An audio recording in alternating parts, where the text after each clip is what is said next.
Suatu kebanggaan jikalau hidup kita dipakainya, pernikahan, keluarga, anak cucu kita dipakai Tuhan. Suatu kebanggaan tersendiri jikalau talenta ada banyak, misalnya menyanyi, misalnya menerjemahkan, interpretation ministry, suatu kemampuan bahasa, apapun yang kau miliki, semua dipersembahkan. Sebuah kebanggaan kalau dipakai Tuhan.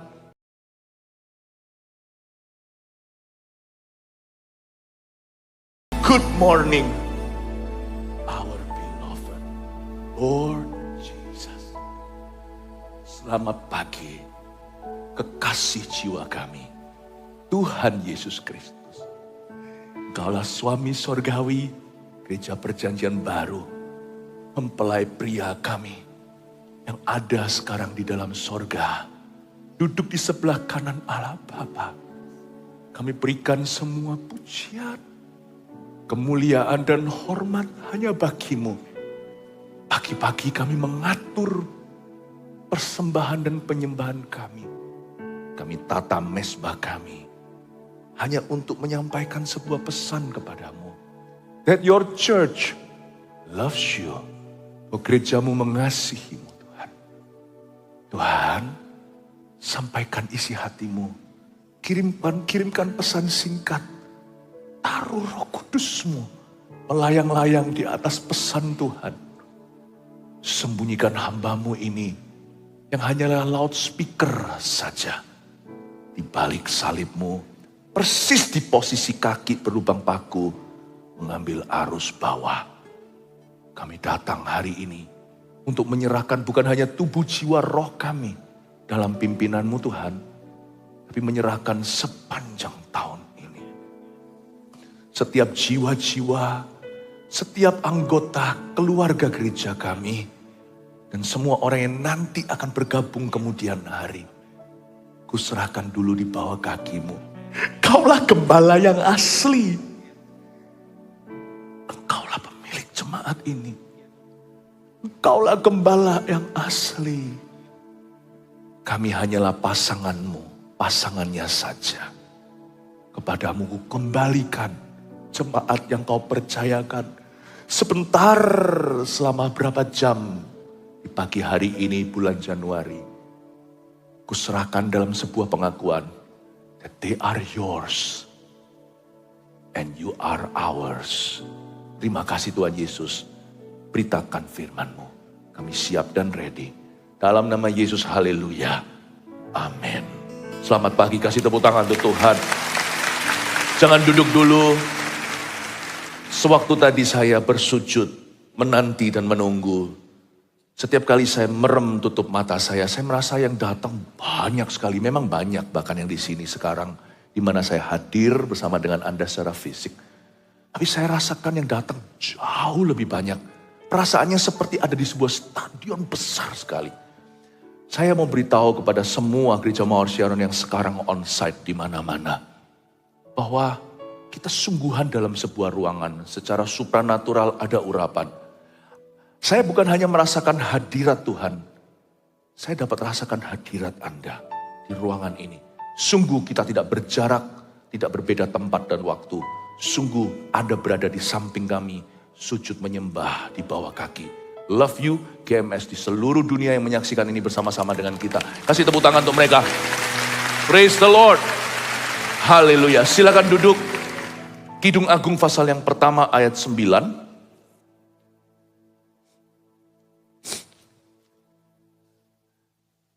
Saya ingin kita melihat bahwa Yesuslah mempelai pria, suami sorgawi gereja. Di ayat ini yang akan saya bacakan, kita akan melihat, kita akan mendengarkan saut-sautan antara Yesus Kristus dan gerejanya. Kita akan melihat hati Tuhan dan kita akan semakin mengenal siapa kita. Saya baca, mempelai laki-laki dan mempelai perempuan puji memuji.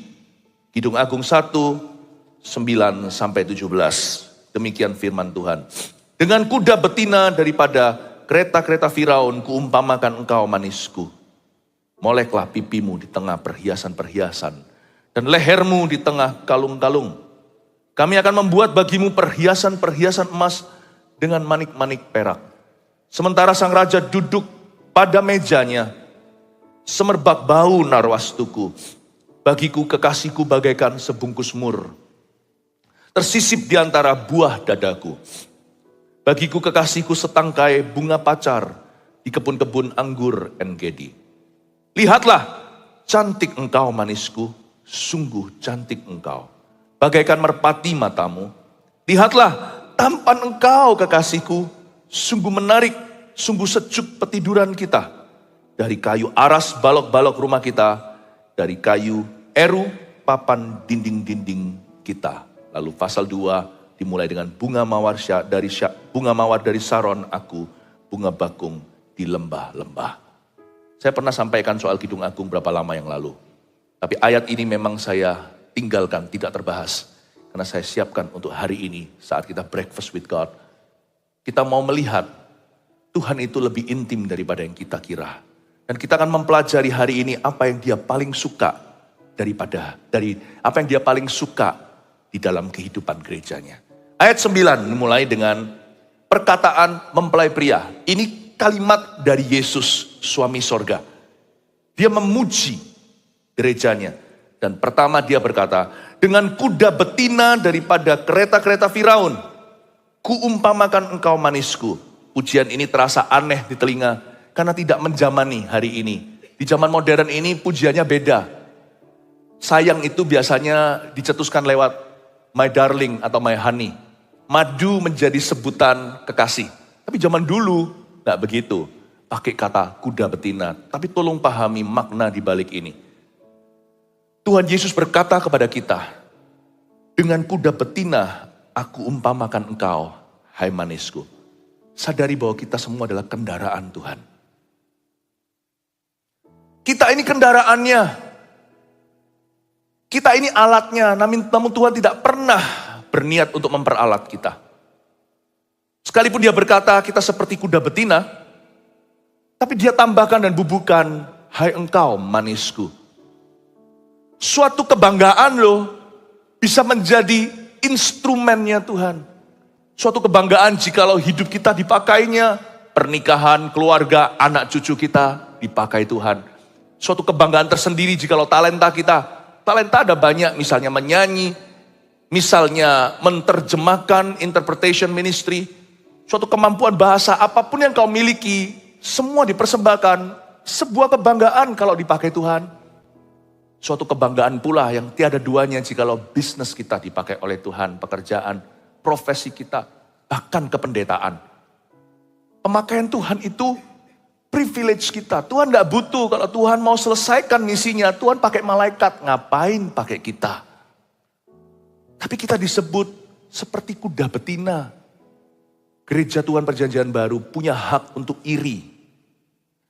Iri kepada dongki. Iri terhadap keledai yang ditunggangi oleh Yesus Kristus masuk Yerusalem itu, betapa hokinya. Betapa beruntungnya keledai itu yang terbantun bersama dengan dia, keledai muda, anaknya yang disapi. Yang disapi oleh induknya. Yesus masuk itu ketika semua orang lambaikan daun palem dan berseru, Hosana, Hosana, dimulai dari anak kecil yang seruannya paling kuat. Saya lihat di sini juga ada anak-anak kecil yang datang breakfast with God. Mereka berseru Hosana, Hosana. Mereka mempersembahkan baju. Baju mereka tanggalkan supaya Tuhan injak. Supaya jadi tempat duduknya. Dan hari itu, keledai itu tidak akan pernah sama lagi hidupnya. Kita gak tahu, keledai itu no name brand. Kita cuma tahu dia si donkey. Tapi kita gak tahu namanya, punya siapa, modelnya gimana. Untung belum ada film waktu itu. Belum ada foto, belum ada HP. Supaya keledai itu gak mencuri kemuliaan. Dipakai Tuhan itu cukup, gak perlu pengakuan. Dipakai aja kita sudah hoki. Gak perlu ada orang salami kita dan berkata terima kasih ya atas nama Tuhan. Gak perlu. Sungguhan, apapun yang kita persembahkan, materi atau bukan. Kalau kita itu bisa dipandang layak ditunggangi Tuhan, hai kuda betina. Kita itu beruntung. Kita Gereja Perjanjian Baru juga punya hak untuk cemburu sama si ikan itu dari jutaan ikan in the ocean atau di lautan samudera Galilea. Dia berebut cepat supaya dia yang dapat. dapat kailnya murid Yesus yaitu Petrus. Ketika mulutnya tercucuk pada kail yang tajam itu, muncullah 2 peser koin yang cukup untuk membayar bea bait suci bagi Yesus maupun bagi Petrus. Tuhan memberi perintah, ikan pertama. Saya bisa bayangkan itu terdengar, terdengung karena Sang Pencipta berfirman, itu seluruh ikan lebih peka daripada manusia yang gelap hatinya. Semua ikan itu berebut, peduli amat gurami kek atau kerapu. Semua rebutan, padahal ikan itu tahu siapa yang terkena kail itu mati untuk Yesus, bukan hidup untuknya. Ketika koin itu dikeluarkan dari mulutnya, minimal dia terluka.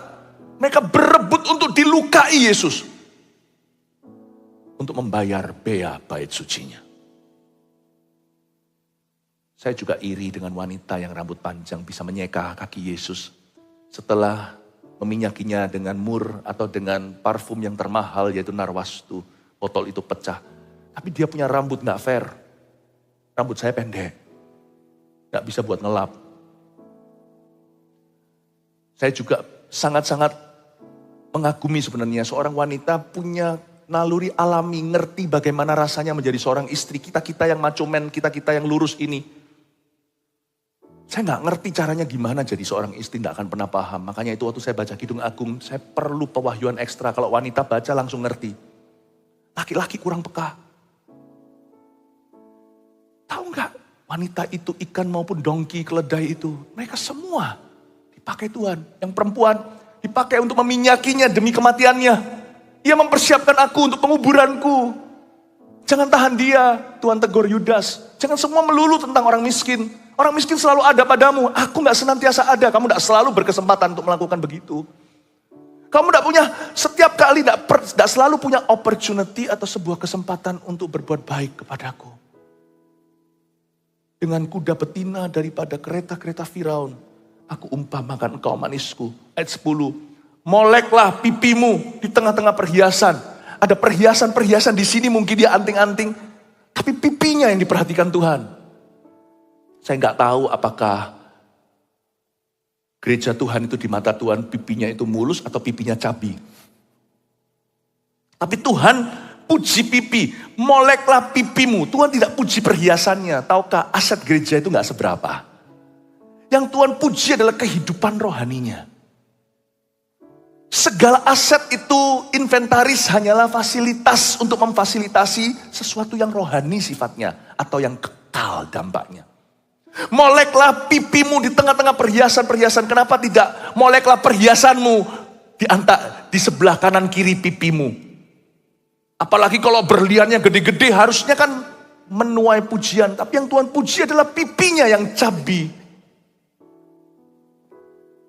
Lalu Tuhan puji lehernya dan lehermu di tengah kalung-kalung.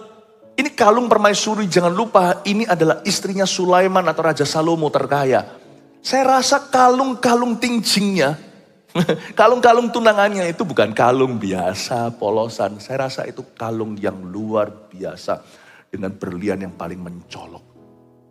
Menyolok bukan mencolok. Tapi Tuhan tidak pedulikan. Itu bagi Tuhan murahan, gampang. Ikan aja bisa dia pakai. Ikan amis itu, apalagi manusia yang mulia.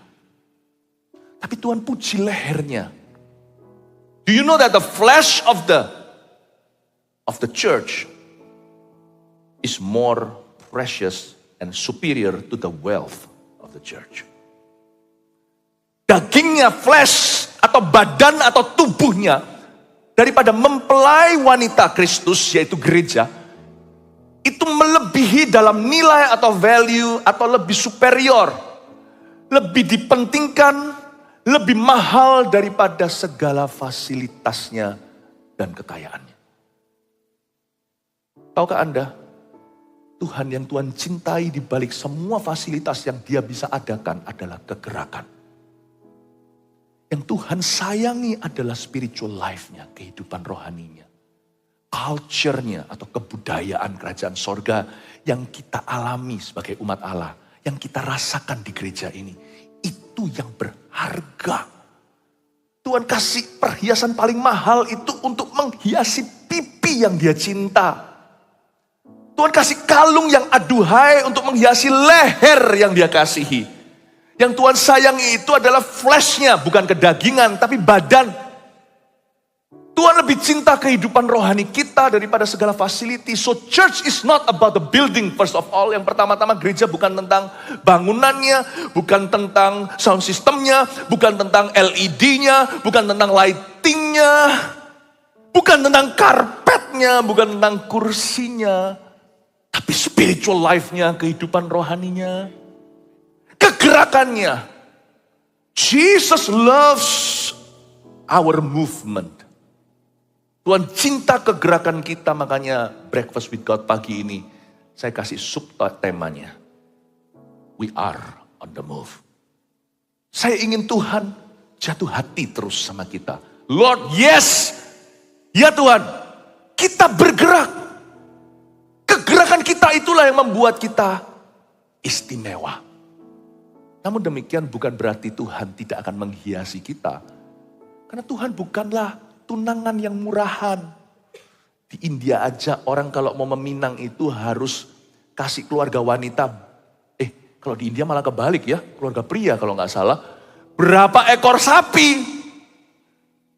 Tuhan itu kalau, bapak itu kalau meminang untuk anaknya, untuk meminta seorang wanita demi putranya, yaitu gerejanya, dia itu arak-arakan datangnya seperti orang Majus. Emas, kemenyan, dan murnya. Karena dia adalah raja. Dia raja di atas segala raja. Makanya itu ayat 11. Kami akan membuat bagimu perhiasan-perhiasan emas dengan manik-manik perak. Interesting sekali. Kalau kita baca Kidung Agung, kita harus hati-hati. Ini yang bicara yang laki atau yang perempuan? Ini yang laki, Mas Ian. Kenapa pakai kata kami? Karena dia nggak sendiri. Ini juga mewakili Trinitas. Cara pandang Trinitas terhadap gereja Tuhan. Kami, we, majemuk, bukan singular, bukan tunggal. Kami akan membuat bagimu perhiasan-perhiasan emas. Aku akan hiasi lehermu. Aku akan hiasi pipimu. Aku akan kasih gedung dan wujud bagimu. Gak mungkin ku izinkan kamu tidak berumah. Karena Tuhan itu pasti akan menyediakan dan memperhatikan. Meskipun yang penting pada seekor keong, itu adalah keongnya. Tapi Tuhan aja memperhatikan keong itu dengan sebuah rumah. Gak mungkin umat Tuhan itu yang bukan yatim piatu sifatnya, tapi anak-anak yang sah. Anak-anak beneran, bukan anak-anak gampang. Gak mungkin Bapa di sorga mengizinkan kita homeless tanpa fasilitas. Kami akan seperti suara Allah Bapa, Allah Putra, Roh Kudus sepakat ketiganya yang tunggal. We will. Kami akan membuat bagimu perhiasan-perhiasan emas. Termasuk perhiasan yang di samping kiri kanan molek pipi. Termasuk perhiasan yang merupakan kalung-kalung seputar lehernya. Kami akan membuat bagimu perhiasan-perhiasan emas dengan manik-manik perak. Saya jadi ingat perkataan Hagai ketika dihinggapi roh Tuhan bernubuat kepada bangsa Israel yang baru fresh, segar keluar dari jajahan. Emas dan perak punyaku.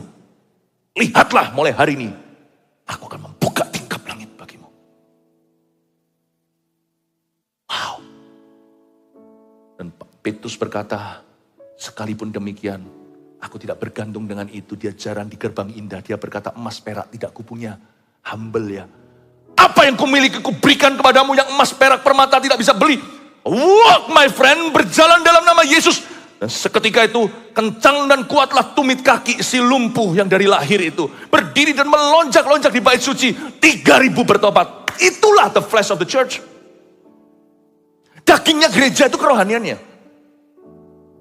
Ini perhiasannya. Dan kayaknya gereja kita sedang dihiasi loh, nanti saya kasih reportnya. Dimulai dari induknya di sini, termasuk semua gereja. Nanti saya akan bacakan 19 proyek kita yang sedang jalan sekarang. Tapi jangan berpaut hatinya ke sana. Semua ini hanyalah palungan. Yang penting Yesus di dalamnya. Ini semua akan menjadi ikabot. Detik di mana kita tidak memperhatikan sungguh-sungguh kerohanian nilai-nilai dan kebudayaan kerajaan sorga di tengah-tengah kita. Ketika kita tidak menjaga kekudusan hidup, kekudusan firman, ini semua percuma dan sia-sia. Ketika kita tidak lagi bergerak, kita menjadi stagnan, kita berkata, sudahlah Tuhan, begini aja kami mewah. Kita tidak lagi pergi ke highways and byways, ke pelosok, ke setiap gang, mencari jiwa yang terhilang. There is the flesh of our church. Itulah dagingnya gereja kita. That is the flesh of the bride. Setiap kali kita makan roti, minum anggur, saya selalu mengingatkan gereja Tuhan dan mengingatkan diri bahwa kita adalah darah dagingnya. Kalau Yesus tidak istirahat, jangan harap kita akan istirahat. Pastor Philip, you terlalu cepat. Siapa yang bilang? Manusia? Ya. Tuhan? No.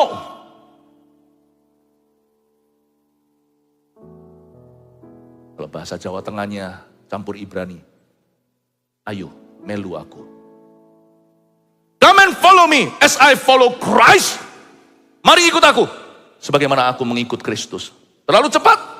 Menurut siapa? Bukankah firman berkata, sebelum aku keliling semua kota, kedatanganku telah tiba. Akhirnya sudah datang. Saya pikir-pikir lagi. Saya ditegur dengan ditegur yang baik maksudnya. Pastor Philip, lama lo udah gak ke Jember. GMS Jember ada di sini. Udah berapa tahun? Udah lama lo gak ke Jambi. Udah kira-kira hampir 10 tahun, 7 tahun atau berapa. Iya. Saya aja secara pribadi. Jangankan movementnya. Saya keliling semua. Mungkin nanti saya keliling ke semua. Baru keliling yang baru bermunculan. Untuk sebelum sampai ke situ Tuhan sudah datang. Jangan izinkan kami pendeta kerja sendirian. Karena itu akan menjadi kriminalitas terhadap Tuhan. Kami ini manusia biasa.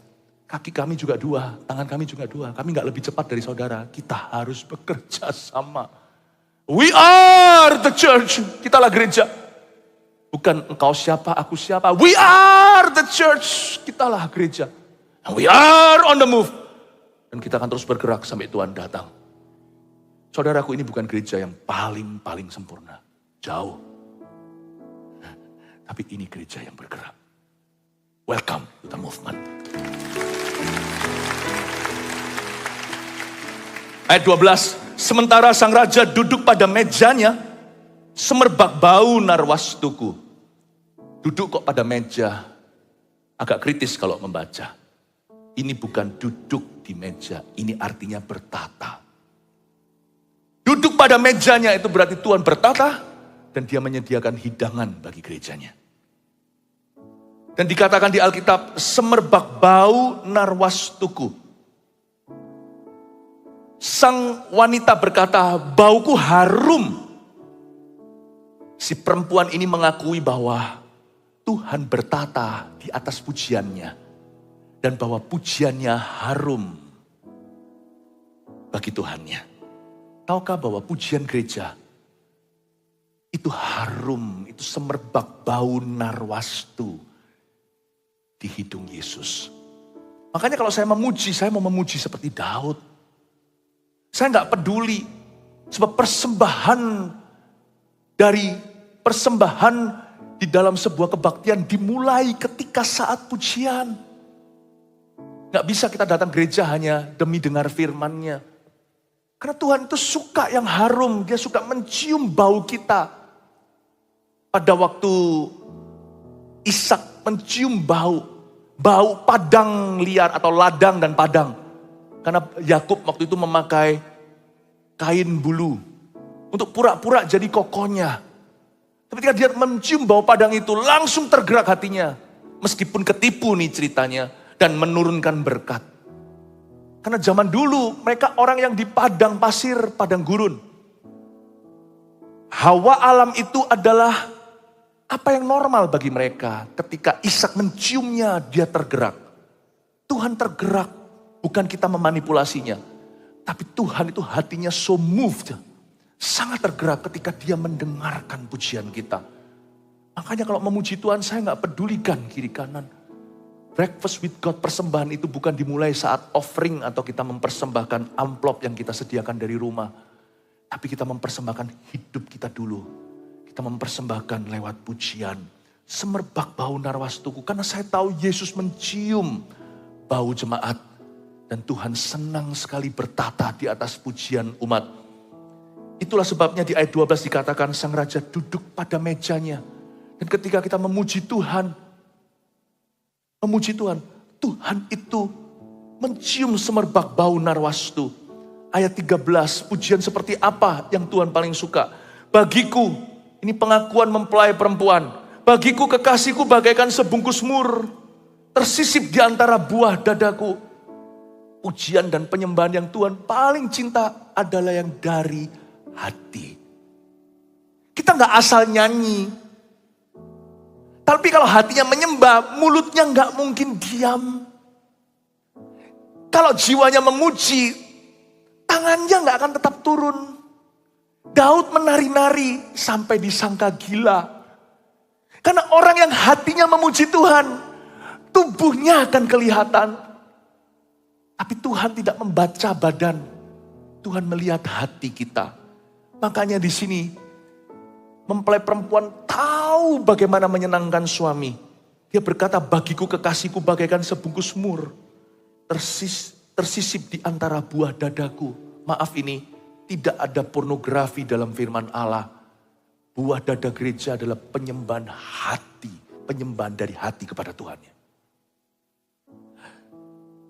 Yang tersisip di antara buah dada bicara tentang jantungnya, bicara tentang hatinya. When you worship God, worship from your heart. Sembah dia dari hatimu, sembah dia dengan segenap kekuatanmu. Daud menunjukkan itu kepada kita. Lalu ayat 14, bagiku kekasihku setangkai bunga pacar di kebun-kebun anggur En-Gedi. Bunga pacar adalah bunga liar. Bunga pacar di sini bicara tentang bunga yang tidak dipersiapkan.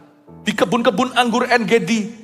En-Gedi itu gak punya kebun anggur. En-Gedi itu tempat yang liar. Maksudnya begini. Ayat 14 bicara tentang korban pujian. Memuji Tuhan itu bukan hanya dari hati yang Tuhan suka. Pujian saat hidup sukar itu Tuhan sangat senang. Namanya korban pujian. Don't give to God which costs you nothing. Jangan kasih ke Tuhan apapun yang tidak terasa. Jangan pernah memberi asal-asalan kepada Tuhan Yesus. Kalau kita mau memberi kepada Tuhan, sebaiknya kita memberikan sebagai korban. Berani berkorban untuk Tuhan Yesus.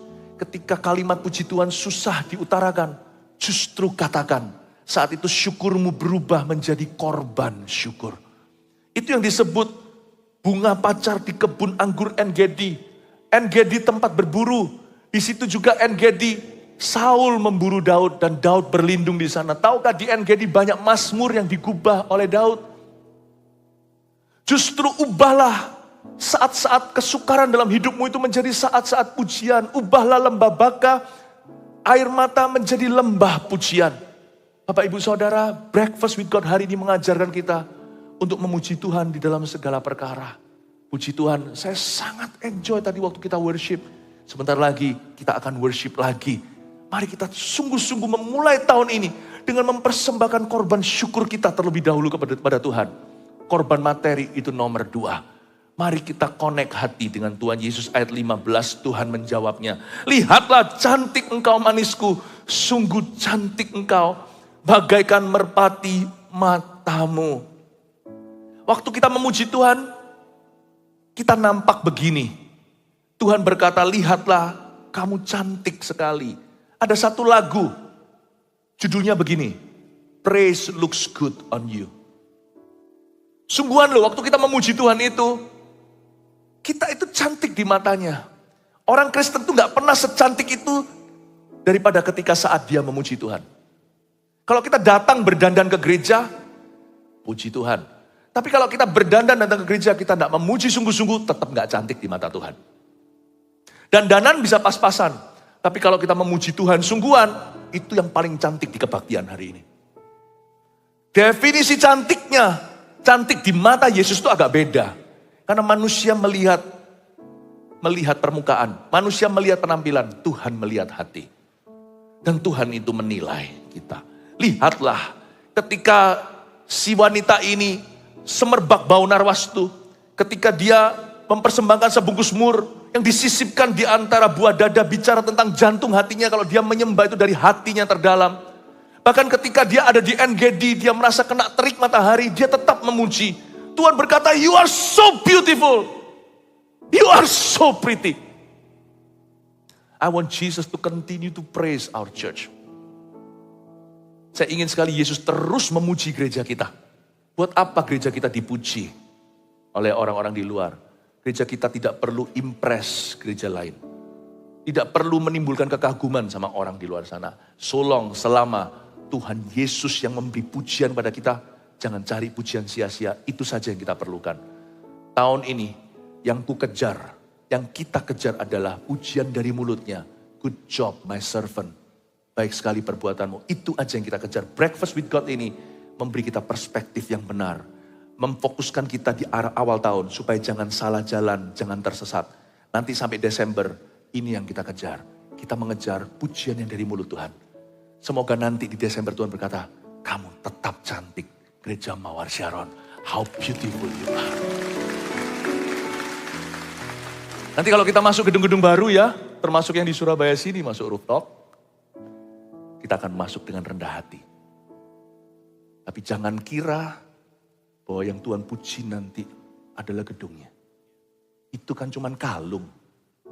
Tampilkan lehermu, pipimu. Itu yang perlu. Kita harus semakin rohani.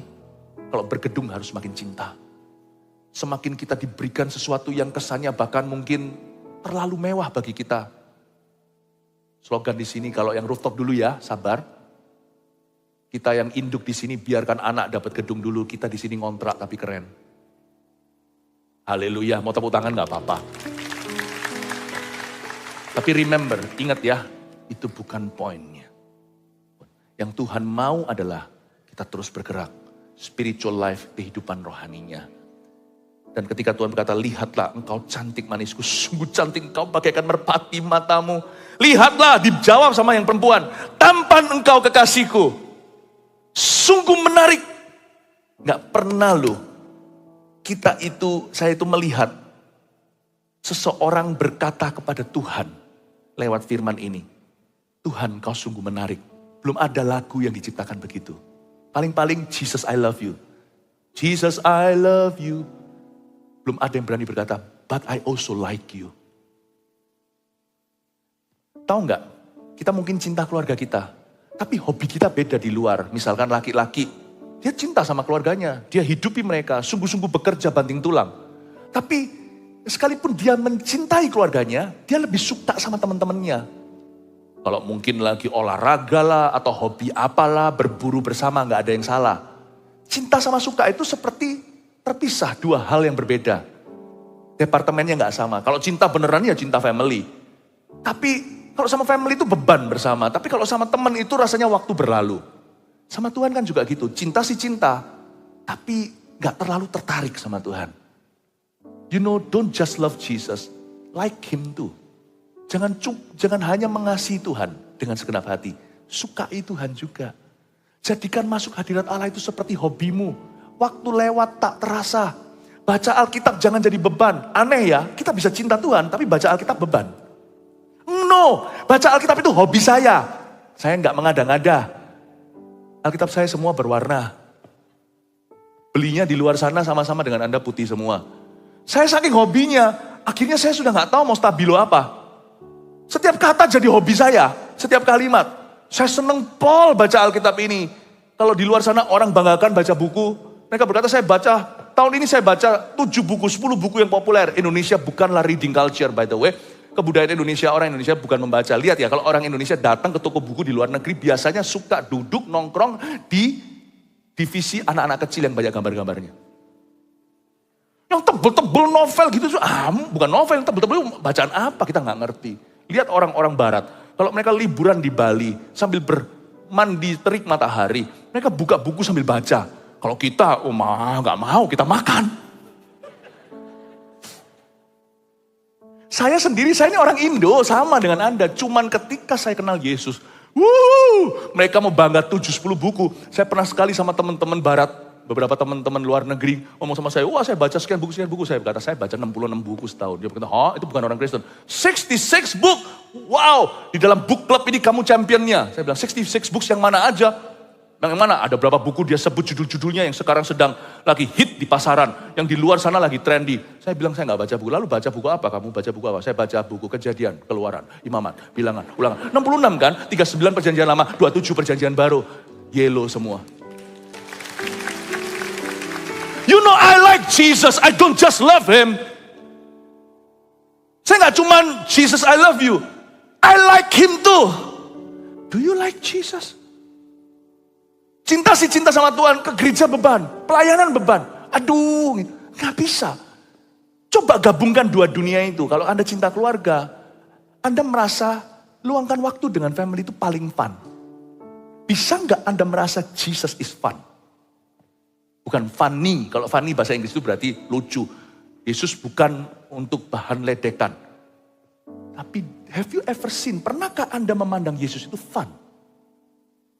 Ini wanita ngomong gini sama suaminya, menjadi inspirasi buat gereja perjanjian baru terhadap Tuhannya. Lihatlah, tampan engkau kekasihku. Wow, you are so handsome. Don't just love Jesus, fall in love with him too from time to time. Jangan hanya mencintai atau mengasihi Tuhan dengan mengasihi Tuhan atau mencintainya. Jatuh cinta pula. Makanya Tuhan tegur salah satu gereja di Wahyu. Aku beritahu kepadamu, kamu telah kehilangan kasih mula-mula. Bukan berarti mereka berhenti mengasihi Yesus. Coba baca semua perikop itu. Mereka tetap lakukan pelayanan semua seperti biasanya. Tapi no longer fun. Hati mereka gak rejoice, gak joyful, gak sukacita lagi melakukan itu. Sukarela iya, tapi gak sukacita. Tapi Tuhan kepingin supaya kita lakukan itu dengan sukacita. Tuhan berkata sama mereka, sekalipun kamu masih mengasihi aku, kamu bela aku, kamu gak suka sama pengikut Nikolaus, kamu tetap bisa menilai nabi palsu, rasul palsu. Aku tahu kamu mengasihi aku, tapi kamu sudah tidak suka sama saya. Kamu sudah jatuh dari kasih mula-mula. Ayo dong, sukai aku lagi, lakukan kembali yang kau lakukan dulu sama aku. Do you like Jesus? Saya percaya Anda suka Tuhan. Kalau nggak gitu nggak mungkin pagi-pagi gini datang. Ini orang-orang yang suka sama Tuhan. Haleluya, kasih tepuk tangan untuk Tuhan. Nggak pernah, saya baca ini saya terinspirasi loh. Lihatlah tampan engkau kekasihku. Sungguh menarik. Menarik, sangat menarik. Apapun tentang Tuhan pokoknya menarik. Sangat mudah juga buat saya berkhotbah menjadi beban. Saya diingatkan Roh Kudus dari waktu ke waktu. Isn't this what you love to do and what you would like to do? Bukankah ini yang kamu paling suka lakukan? Iya ya, preaching is fun. Berkhotbah itu sangat menyenangkan, sungguh menarik. Pokoknya semua tentang Tuhan itu menarik deh. Sangat menarik. Ini tahun mana berdoa ya, siap-siap nanti saya ajak doa semalaman. Menarik itu, bayangin semalam-malaman sampai lewat midnight kita doa. Tunggu, nantikan di gereja terdekat. Lihatlah tampan kau kekasihku, sungguh menarik. Lalu ada kalimat ini, sungguh sejuk petiduran kita. Sungguh sejuk ranjang kita. Tetapi dalam bahasa Inggris, termasuk bahasa aslinya, bunyinya kurang lebih begini. Sungguh hijau rumput kita. So green is our grass. Orang itu kalau hatinya itu suka sama Tuhan ya, dia gak akan iri sama orang lain, gak akan mudah kepingin ini itu. Kenapa? Karena dia punya mata lihat. Apa yang dia punya itu yang paling hijau. So green is our grass. Dia tidak kepingin apa-apa lagi. Dia merasa cukup. Tuhan adalah gembala aku, takkan kekurangan aku. Aku ini orang paling kaya di dunia, padahal dia bukan konglomerat. Padahal dia pas-pasan. Aku ini orang yang paling happy di seluruh dunia, padahal masalahnya banyak. Karena so green is our bed. Sangat hijau sekali ranjang petiduran kita. Kayaknya seperti dibuat Tuhan buta terhadap yang lain. Cuman Tuhan aja yang membuat dia kesengsem selalu. Terpukau itu hanya sama Yesus. Wow! Hanya engkau Tuhan yang memuaskan hatiku. Pokoknya aku punya Yesus, aku gak kepingin apa-apa lagi. Hatinya itu so gampang untuk memberi. Memberi pujian, memberi syukur, memberi apapun, memberi diri. Dari situ ayat 17. Lalu dia berseru. Ayat 17 ini sangat profetik untuk gereja Tuhan hari ini. Sungguh sejuk petiduran kita. Lalu ayat 17. Dari kayu aras. Balok-balok rumah kita. Ayo bangun rumah. Ayo bangun rumah. Dari kayu eru papan dinding-dinding kita. Bunga mawar dari Saron, bunga bakung di lembah-lembah. Dia berkata, dari kayu aras balok-balok rumah, ayo. Karena dia begitu suka, dia berkata, let's build a house together. Let's make a family. Kalau seorang laki-laki senang sama seorang perempuan, atau sebaliknya ini yang perempuan yang berkata sama yang laki-laki. Perempuan ini agresif. Ternyata agresif itu kalau memang tepat konteksnya nggak apa-apa sama Tuhan. Perempuan ini yang saran. Ayo Tuhan, aku mau buat rumah untuk kita, suami sorgawiku. Siapa punya niat untuk membangun bait suci? Daud bukan? Dia kumpulkan materi berkata, aku mau bangun bait Allah. Tapi Tuhan berkata, kamu manusia perang, jadi nanti anakmu Salomo. Tuhan gak tolak loh. Tuhan bilang tunggu. Bayangin, perempuannya yang inisiatif dan berkata, dari kayu aras balok-balok rumah kita, let's build our house.